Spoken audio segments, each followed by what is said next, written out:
आपका career academy के YouTube channel पर। तो आज की क्लास में मैं आपको डिस्ट्रिक्ट कोर्ट के लिए एसए के टॉपिक बताऊंगा। तो जैसे कि आपको पता है कि एग्ज़ाम जो है बहुत नज़दीक है, तो आपको इंग्लिश के लिए जो एसए का टॉपिक है वो 20 मार्क्स का आएगा। और उसमें नॉर्मली 5 या 4 एसए होते हैं, जिसमें से आपको एक एसए अटेम्प्ट करना है। और एक एसए जो है लास्ट टाइम 250 वर्ड्स यानी 250 वर्ड का आपको एसए लिखना है। तो मैं आपको 10 या 15 या 20 तक टॉपिक बताता हूं जो आपके ऐसे में काम आ सकते हैं। तो सबसे पहले आता है जी ब्रेन ड्रेन। ब्रेन ड्रेन जो है एक इंपॉर्टेंट टॉपिक है जो नॉर्मली एग्जाम में पूछा जा सकता है। तो ब्रेन ड्रेन के बारे में अपना अपने पॉइंट या अपना ऐसे जो है आप तैयार कर सकते हैं। सेकंड आता है जी चाइल्ड लेबर। चाइल्ड लेबर आती है कि चाइल्ड लेबर के बारे में आपको बेन यानी इसके अभिशाप बताने हैं। चाइल्ड लेबर के क्या क्या अभिशाप हैं। फिर आता है इन्वायरमेंटल पोल्यूशन। आजकल आपको पता है इन्वायरमेंटल पोल्यूशन जो है काफी करंट पे रहता है, तो इन्वायरमेंटल पोल्यूशन का भी ऐसे टॉपिक बन सकता है आपका। फिर आता है जी ह्यूमन राइट वॉयलेशन यानी मानव अधिकार की जो वॉयलेशन होती है उनका टॉपिक बन सकता है। फिर आता है इंटरनेट बेन और बून यानी इंटरनेट के बारे में आ सकता है कि वरदान और अभिशाप बेन और बून। फिर क्वेश्चन आता है मीडिया। मीडिया के बारे में आ जाता है यूजेस ऑफ न्यूज़पेपर। इसका भी क्वेश्चन आ सकता है, ऐसे आ सकता है कि न्यूज़पेपर के क्या क्या यूज हैं और क्या क्या हमारी लाइफ में वो कंट्रीब्यूट करता है। फिर आता है मीडिया एंड गवर्नेंस। तो गुड गवर्नेंस के अंदर या गवर्नेंस में मीडिया का रोल आ सकता है कि मीडिया जो है गुड गवर्नेंस में क्या रोल प्ले करता है। फिर आता है जी role of women in nation building यानी महिलाओं का योगदान देश निर्माण में, women's role in nation building. फिर आता है वुमेन एजुकेशन कि महिलाओं की शिक्षा जो है वो भी टॉपिक इंपॉर्टेंट रहता है। फिर आता है फीमेल फर्टिसाइड यानी भ्रूण हत्या। भ्रूण हत्या का टॉपिक भी काफी इंपॉर्टेंट रहता है। फिर आता है जी राइट टू एजुकेशन यानी आरटीई।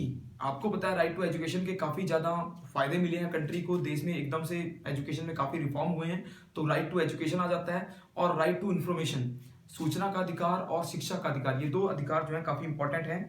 फिर आता है जेंडर इनइक्वालिटीज यानी लिंग भेदभाव जो है भारत में, उनके बारे में आपको टॉपिक आ सकता है। फिर आता है टेररिज्म, आतंकवाद दुनिया के लिए वर्ल्ड पीस के लिए कितना कितना खतरा हो सकता है, क्या क्या इंडिया के लिए और क्या वर्ल्ड के लिए खतरा हो सकता है।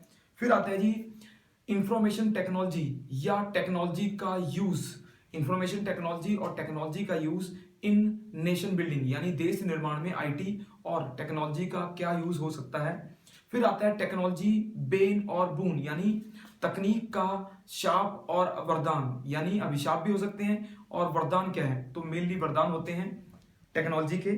फिर आता है जी कास्ट पॉलिटिक्स इन इंडिया यानी जातिगत राजनीति के बारे में आ सकता है, caste politics in India.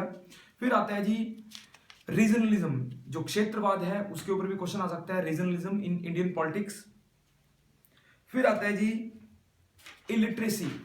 Illiteracy के बारे में आ सकता है अनपढ़ता क्या देश के लिए नुकसान कर सकती है, इलिटरेसी का टॉपिक हो सकता है। फिर आता है जी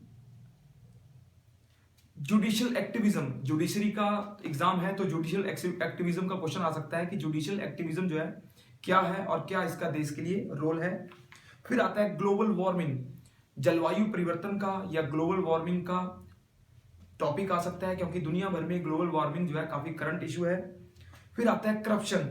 करप्शन जो है ग्लोबल फिनोमेना या देश के लिए करप्शन का क्या क्या नुकसान है यानी इंडिया के ऊपर करप्शन ने क्या क्या नेगेटिव इंपैक्ट दिखाए हैं और लास्ट ईयर्स में हमने करप्शन को रोकने के लिए क्या क्या काम किए हैं। फिर आता है डिजिटल इकोनॉमी या डिजिटल गवर्नमेंट, जो कॉन्सेप्ट आपको पता है कि ई गवर्नेंस का चल रहा है और डिजिटल पेमेंट का जो कॉन्सेप्ट चल रहा है उसके बारे में क्वेश्चन आ सकते हैं। फिर डीमोनेटाइजेशन का क्वेश्चन आ सकता है कि डीमोनेटाइजेशन जो है देश में उसका क्या यूज रहा, क्या उसकी इंपॉर्टेंस रही।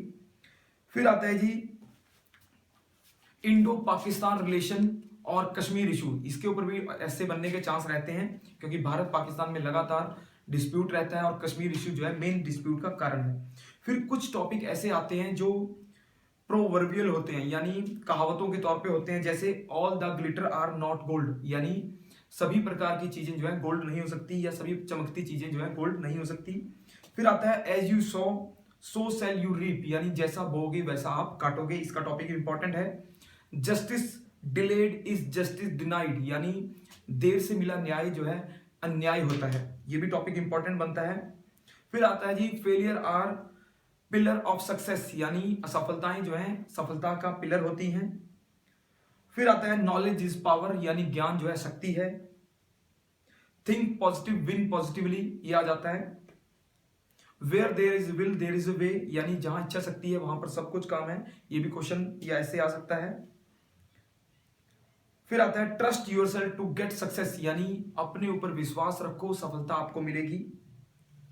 तो ये टॉपिक जो है नॉर्मली आ सकते हैं। इसके अलावा आपको एक टॉपिक वुमेन्स के अकॉर्डिंग देखना है। टेक्नोलॉजी का मेन इंपॉर्टेंट होता है, मीडिया गवर्नेंस का इंपॉर्टेंट होता है, terrorism, world peace, human right आदि का टॉपिक इंपॉर्टेंट होता है। आप जो है कोई भी ऐसे टॉपिक चूज करो, उसके बारे में लगभग 5 to 10 मिनट उसका फॉर्मेट बनाने का प्रयास करना, क्योंकि ऐसे लिखने से पहले उसका फॉर्मेट जरूरी होता है। तो मैंने जैसे लास्ट लेक्चर में आपको ऐसे फॉर्मेट के बारे में कुछ चीजें बताई थी, तो आप किसी भी ऐसे के बारे में 10-20 पॉइंट इंपॉर्टेंट पॉइंट जो हैं वो फ्रंट में यानी इंट्रोडक्शन में या उसके कंक्लूजन में जरूर डालने हैं, क्योंकि इंप्रेसिव ऐसे इंट्रोडक्शन से बनता है और कंक्लूजन से बनता है। तो ऐसे वही अच्छा है जिसमें आप अट्रैक्टिव लाइन और एनालिटिक लाइन लिखते हो, ठीक है जी। और ऐसे टॉपिक आप चूज करो वो जो आपको ज्यादा जिसकी डेप्थ की नॉलेज है और जिसकी वाइड डायमेंशन यानी ज्यादातर डायमेंशन आप जानते हो, वो ऐसे आपको अच्छे मार्क्स दिला सकता है। तो मेरी शुभकामनाएं आपके साथ हैं और एग्जाम अच्छा होगा और आपको जो टॉपिक बताए हैं शायद उसमें से कोई टॉपिक मिल जाए और आपके लिए एग्जाम जो है अच्छे मार्क्स लेकर आएगा और आपकी सफलता जरूर होगी। धन्यवाद।